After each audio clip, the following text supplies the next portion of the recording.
After all these years, we have come to the end. Wave 6 has finally been released for Mario Kart 8 Deluxe, and oh boy, it is quite possibly the best thing to ever come out of Mario Kart in its entire history. I'm not over-exaggerating with that statement. We've gotten so many good tracks, characters, and games throughout the years that this one wave literally feels like the culmination of it all. Thus, here are all the reasons for why Wave 6 is Mario Kart at its best. To start, let's examine the most important thing in Mario Kart. The karts? Yeah, it's titled Mario Kart, but we can go further than that. Is it the courses? Super close, but not quite. Is it the characters? Bingo. Mario Kart would not be what it is without its fan-favorite characters. To think that a roster of 8 ragtag characters would ultimately grow to encompass the Mario universe as a whole is absolutely remarkable in its own right. Nearly every character has a fanbase of their own, and when I say every, I truly mean it. There are people who love Pink Gold Peach just like all the meta slaves who play Yoshi all the time. But I desire way more than simply the best stats. After all, I'm a staunch Toadette fan, and I can't imagine what my life would even be like without her. But regardless, you get the point. Characters are the most important thing the game has to offer, and a good game must have a good roster to go with it. That being said, the initial release of Mario Kart 8 on the Wii U was quite the opposite.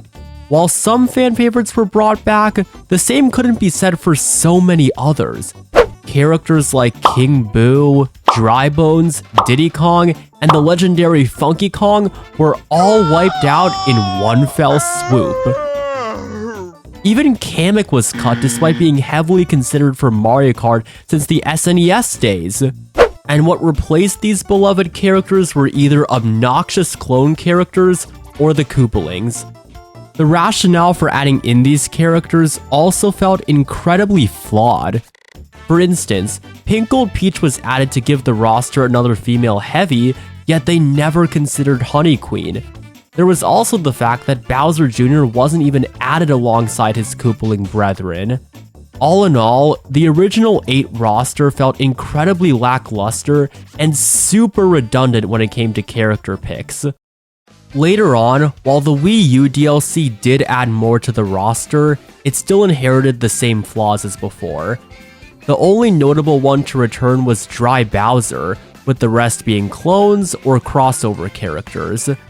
And while it was cool to see the latter, the pain of missing out on other, more relevant character picks still remained. Not only that, Nintendo went to such great lengths to represent F-Zero in Mario Kart and still left out Captain Falcon. Nonetheless, the stars eventually began to align. When Deluxe first came out, Dry Bones, King Boo, and Bowser Jr. all made it in, which brought some level of closure to the fans. But it wasn't until the Booster Course Pass that the roster truly began to feel complete. One by one, we got plenty of characters who hadn't been in the Mario Kart spotlight for years. Birdo, then Petey, then Wiggler, and even Kamek made it in. Now, there was only Diddy, Funky, and Pauline left to be added. Fans raged and debated over this one question for months on end, but ultimately, Nintendo decided to make everyone happy by adding all 3 of them, alongside Peachette. Fans could finally rest once and for all now that all their favorites made it in. Or could they? There were of course people who complained about the other tour characters not making it in, but that doesn't really matter too much to me. I mean, did you really have fond memories playing as either Poochie or Monimo as a kid? No? Exactly. Those who got added are far more iconic and had way more of an impact on our childhoods compared to the ones who didn't. But putting all that aside, that's it. It took 15 years, but Wave 6 completed the prophecy. It not only revived the entire Wii roster, but miraculously turned what was once considered the worst roster to the absolute best in Mario Kart history. Now, let's move on to the second most important thing in Mario Kart, the courses. Without factoring in any custom-made tracks or Tour's gigantic lineup, Mario Kart 8 Deluxe has by far the best track selection out of all the games, and it's all thanks to the BCP. Prior to the latter, the game's track layout was actually pretty solid. I really liked Sunshine Airport and Toad Harbor, for instance, and the fact that Nintendo would go all out with both Ribbon Road and Big Blue was a cherry on top. But much like the character roster, the lineup of tracks also felt incomplete. This felt like a huge letdown to a lot of fans, especially those who experienced the childhood thrill of racing on these tracks. Not only that, Mario Kart Wii, which was basically everyone's favorite installment in the series, was largely shafted, receiving only 3 tracks total. But alas, fans were forced to cope with this harsh reality, and time continued to go on. But several years later, the BCP finally revived everyone's favorite childhood bangers. Waluigi Pinball, Coconut Mall, Calamari Desert, Mushroom Gorge.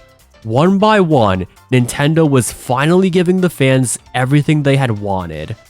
And while the tracks were far from perfect at first, it really began to shine from Wave 3 onward.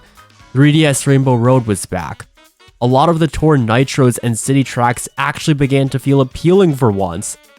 And best of all, we got even more banger tracks. DK Summit, Koopa Cape, Moonview Highway, there's just too many to count. But then came Wave 6, which is quite arguably the absolute best selection of tracks we could have been offered. Let's take a peek at this lineup in specific to see how great the courses have become. While we expected both Rome Avanti and Madrid Drive, both are still a pleasure to race on and absolutely dwarf some of the other city tracks. Tokyo Blur. And while they're not quite on the same level as either Vancouver Velocity or Athens Dash, they're still a great way to close out the city lineup.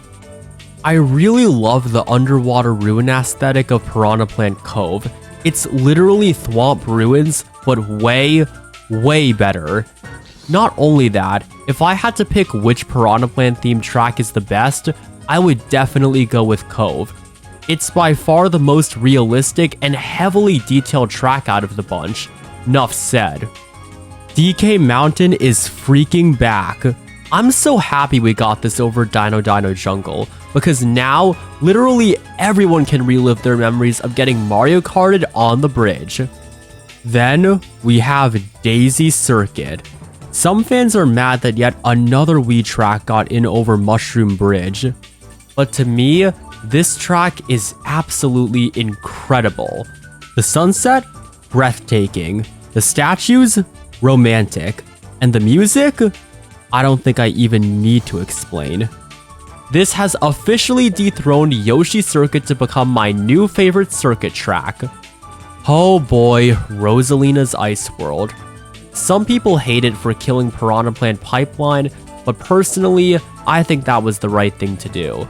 The latter would have been way too similar to Slide, and we needed more 3DS representation. Also, it's an absolutely great winter track, especially for those who grew up with Mario Galaxy.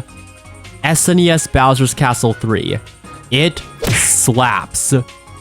And last but definitely not least, Wii Rainbow Road.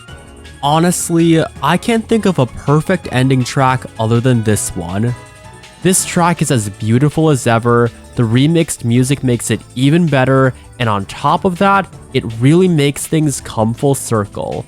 The only thing I'll miss is falling to my death like a meteorite, but whatever, I'm still gonna have the time of my life here no matter what.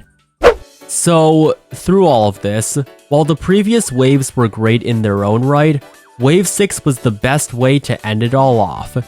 Everyone's childhood favorites came back. We got several awesome Nitro tracks, and much like with the characters, the track lineup has never felt this great and especially complete. Frankly, it'll be one heck of a challenge for any future Mario Kart game to top this enormous selection of tracks, but that's a topic for another day. But by far the main reason why Wave 6 is Mario Kart at its best all boils down to one word: longevity. What I'm trying to say is that the fact that Nintendo would go all the way back to a game that was released in the Switch's infancy to give it more characters and courses is truly remarkable. I mean, it's been nearly 7 years since it came out on the Switch, and nearly 10 since it was released on the Wii U. It truly goes to show that no matter how old Mario Kart may be, it will never die out. I mean, I played Mario Kart 8 Deluxe a lot at launch, and by the time the BCP came out, it had been years since I last touched the game. But alas, I was finally willing to come back, and it's given me purpose and especially comfort.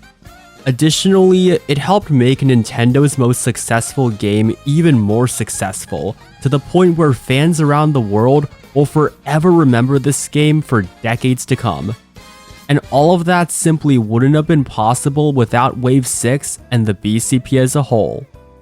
Ultimately, Wave 6 is Mario Kart at its best because it turned a bad roster into the absolute best, revived everyone's childhood fan favorites when they were initially absent, brought closure to the fandom, and will continue to keep the Mario Kart franchise alive for the foreseeable future. Thanks for watching, everyone.